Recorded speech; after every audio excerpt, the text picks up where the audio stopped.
Hello, welcome to Anita the Pedagogue channel. Today we want to continue with our lessons in literature, and we are looking at A Day's Wait. It is a very short story and we are doing a prose analysis. Let's begin. So for our objectives for this study, we are going to look at the biography of the author of A Day's Wait. He is Ernest Hemingway. We'll look at an explanation of the title, the plot analysis, and some other elements of prose. We will look at some literary devices, characterization, and the themes of this beautiful story. Let's begin with the biography of the author. Ernest Hemingway is described as one of the most important authors of the 20th century. He was born into a wealthy family in Oak Park, Illinois in 1899. Hemingway was interested in writing from an early age and wrote for both the Kansas City Star and Toronto Star before writing his first major novel. Hemingway focused on short stories following the war. In 1953, he was awarded the Pulitzer Prize, and in 1954, the Nobel Peace Prize. After suffering severe injuries in an airplane crash and bushfire, Hemingway committed suicide in 1961. We move on to our analysis. We begin with the title. Now, A Day's Wait is such an interesting title, and when you first encounter it, you would ask yourself, a day's wait, what's a day's wait? It looks like a day that a character waited for someone or for something to happen. When you look at the title A Day's Wait, it creates suspense for you, the reader, to read on the story, to know more about what happened that particular day. The actual impression of the title, however, is that the main character in the story spent an entire day waiting to die due to an illness. The pain and trauma that came with the wait, which is seen as just a day, was actually a long one for the main character.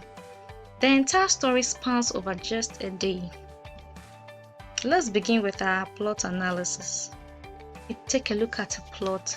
We are looking at the sequence of events that happen in the story. And in plot analysis, we have the beginning where the story is introduced. We have the rising action when there are conflicts and issues, which rises to the climax, the apex of the story, and then the falling action begins, then finally the resolution or denouement. So we begin with the beginning, the introduction. The story actually begins with an introduction of the main character, Charles. He's 9 years old and is suffering from a fever. His father encourages him to go to bed, which he refuses. His father eventually calls for a doctor. The doctor takes his temperature and examines him. So let's look at the rising action. It actually happens when the doctor leaves and Charles' father reads to him aloud a book about pirates. Howard Pell's book of pirates. Charles looks pale and doesn't pay attention to the story his father is reading. His father gives him his medicines. I will introduce you to a subplot. So after his father steps out with his dog, the place is entirely coated with frozen sleet. He hunts for quails and kills 2 with his gun during his walk. This makes him happy and he thinks of hunting even in the future. Now Charles' father is seen as a provider for the family. He, however, appears to have been insensitive to the illness of Charles. As he puts his interest and desire in hunting over the seriousness or the illness of his son. Now we continue with the plot. We move on to after his arrival. Now Charles refuses that his father enters his room. He believes that if his father enters, he will catch his illness, that's the influenza he is suffering from. So here we see Charles putting himself in isolation, hoping to protect his family from this deadly fever, as he has already prevented all his family members from visiting him. Now at this point, he models a matured behavior. If indeed his illness was actually deadly, then again we can say that Charles can be described as insensitive for avoiding his family and denying them his last moments, if indeed it was true that his illness was deadly. His father takes his temperature again, and then it's realized that his temperature is 102.4. We move on to the climax. Now, after a while, when Charles was with his father, he inquires from his father how long he had to wait to die. His reason is due to misinformation he had from his friends in school in France. His father explained the difference in the temperature, comparing it to miles and kilometers. Charles was schooling in France and had returned to America, especially due to the confusion with the units of temperature and how it affected the entire story and Charles' illness. Charles has been waiting all this while to die because his friends told him that one could not live beyond 44 degrees without stating whether it was degrees Celsius or Fahrenheit. And because of this, when he had 102, he knew that definitely it was above the 44 degrees his friends told him. So he believed instantly that he was going to die. Interestingly, he didn't probe to ask either the doctor or his father for explanation, but rather waited to die. And quite childish of Charles again for not probing or finding out. Move on to the following action and resolution. So after Charles received the information that he was not actually going to die and that his temperature was actually fine, he instantly felt relieved and well. And the next day, he cried due to the long wait to die. And his cry suggests that he's calm now and behaving like a child and no more even like a matured man who was preventing his father from and his family members from getting close to him because he feared they might catch the flu and also die. This brings us to the end of our plot analysis. We would move on and look at some other elements of prose. We'll look at the setting. And when we talk about setting, the setting is a time and place of an event in a story. So the setting of a day's wait takes place in both a dark room of a house, the house of Charles, and the streets outside of the home during winter when his father went to hunt. So an evidence from the story: it was a cold day, the ground covered with sleet that had frozen, so that it seemed as if all the bare trees, the bushes, the cut brush, and all the grass and the bare ground had been vanished with ice. We move on to look at the mood. Now, when you read a story, there is a mood of restlessness. And we see this mood when his father sat down and opened the pirate book and commenced to read. But I could See, he was not following, so I stopped. His father felt a bit restless, not knowing what to do to his son. Again, we see another mood when his father goes out to hunt for quails and ends up becoming happy and even hoping to go and hunt another time. Also, the father of Charles also expresses surprise when he asks when he will die. So when Charles asked his father when he was going to die, it brought so much shock and surprise to him as well. All these moods can be seen in A Day's Wait. Let's also look at the diction.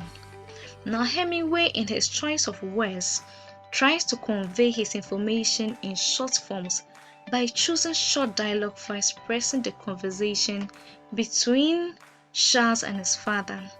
The dialogues used are brief and concise. Expressions used are straight to the point as well.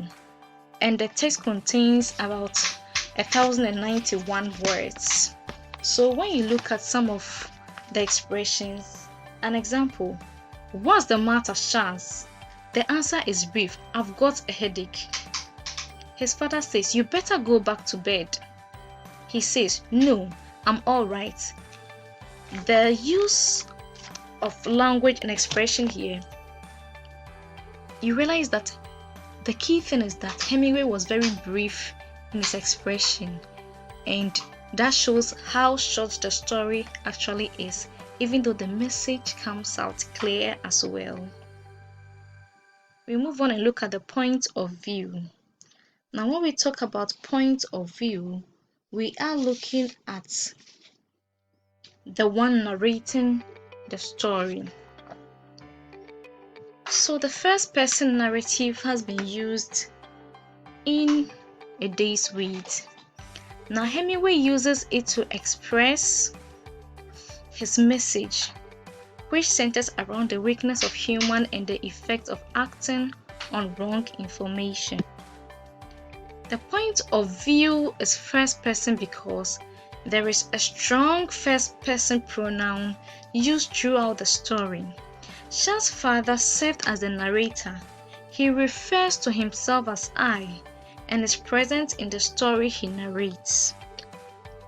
This leads to limited information to the reader at the end of the day because he speaks from his point of view and not from Charles and how he feels. So the feelings of other characters like Charles are to be explained in detail, such as why Charles didn't inquire from his father about his illness when the doctor left. That keeps the readers wondering why Charles didn't find out the reason why his temperature was 102 and its consequences. Well, we'll move on. We look at some literary devices. We can see the use of imagery, and the imagery that I'm going to look at appeals to the sense of sight due to the use of descriptive language.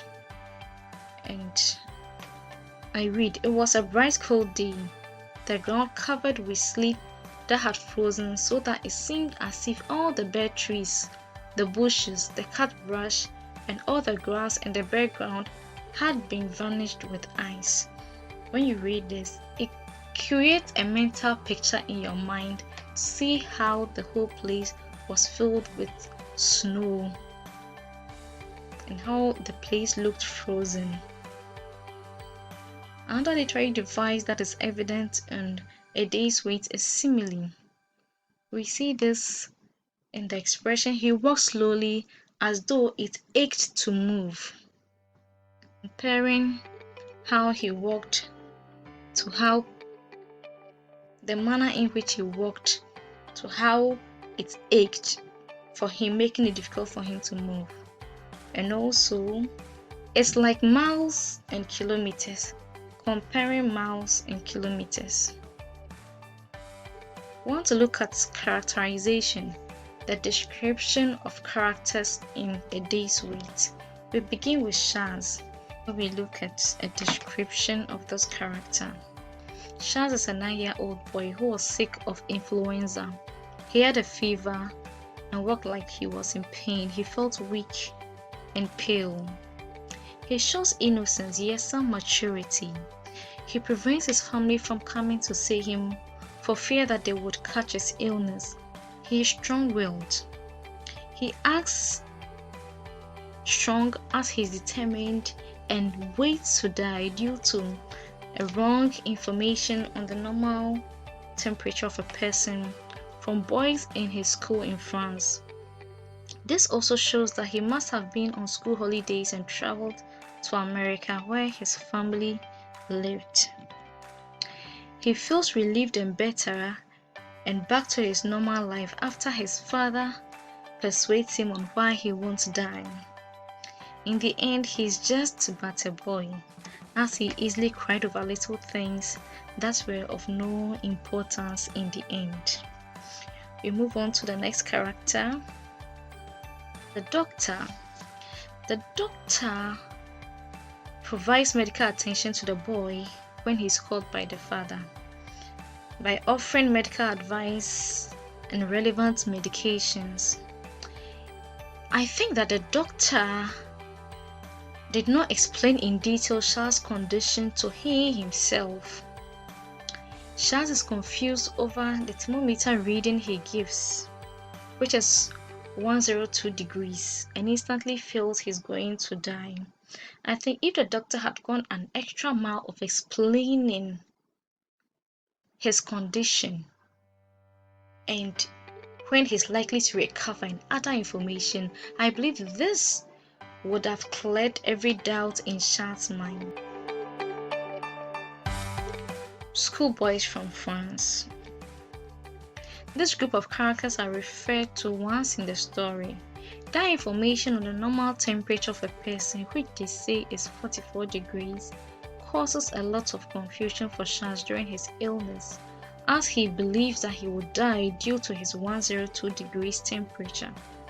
This group of characters create conflict due to their introduction of facts that lead to a misunderstanding.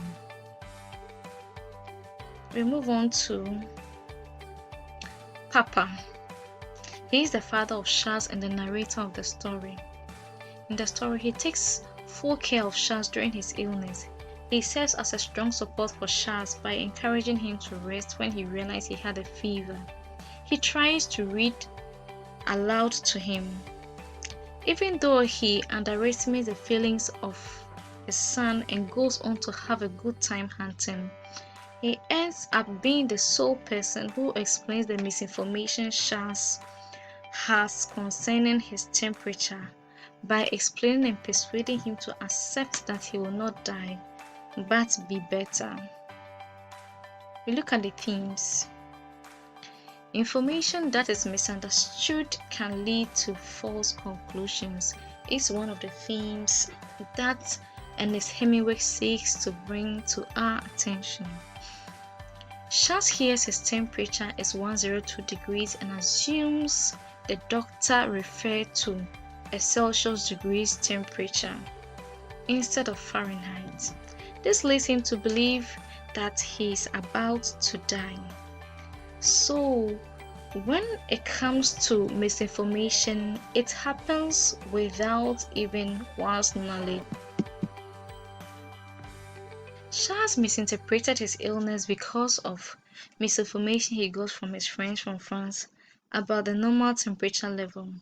Now, this half-truth or information leads to Charles' wrong belief of dying and his intolerance to his father's loud reading to him. So there are so many things that information, when misunderstood, can lead to. Like in this case, Charles would have died out of the fear and believing that he was going to die, not his real illness. And there are several circumstances in the world where when misinformation gears into any situation, it ends up leading to really worse conclusions. Let's look at another theme. Encouragement brings hope. Now, the explanation and encouragement offered by the father of Charles helped him understand that his temperature would not cause his death. The words of his father took all his fears away and brought him hope. He felt relieved and started feeling better immediately after his father's explanation. Now this brings us to the end of our lesson today. Let's do a quick recap. We've looked at the life of Ernest Hemingway, the author. We've looked at an explanation of the title, A Day's Wait. We've looked at its plot analysis, the mood. We've looked at the setting. We've looked at the diction. We looked at some literary devices also, and the character description of the key characters in A Day's Wait. We've also looked at the themes. There are other lessons also on Anita the Pedagogue channel. I hope this lesson was useful to you. Please put in your comments and questions and I'll respond to them. Do like, share and subscribe. Hit the button to this channel. Until I come your way again, keep learning and be the best version of yourself.